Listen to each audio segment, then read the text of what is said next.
first aspects that I'm going to talk about in the conference is how the first Mi'kmaq and the first Basque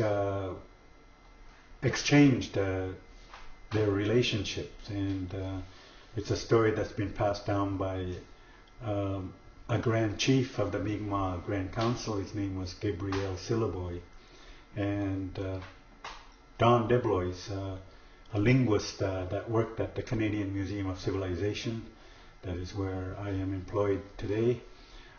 He recorded the stories in the 1960s from this elder, Gabriel Sillaboy, who happened to be almost 86, 87 years old at the time when the stories were recorded. And one context in the story is the exchange of gifts between the sailors that came in a ship with tall sails that arrived in Nova Scotia, and the sailors and the captain came ashore, and they started to give a gift of a hat, the captain's hat with a panache on an ostrich feather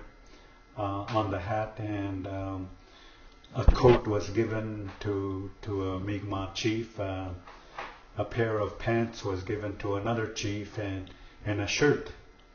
But the exchange of the shirt itself, in our language we call it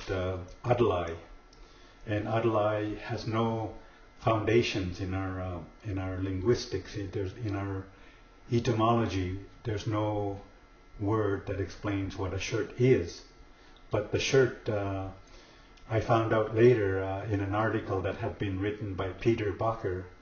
who happens to be one of the presenters in this conference, and he discovered a word called adlai among our culture, and among the Basque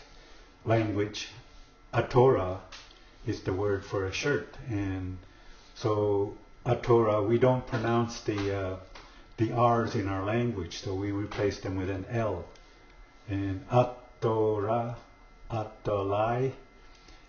EI represents it's mine, my shirt.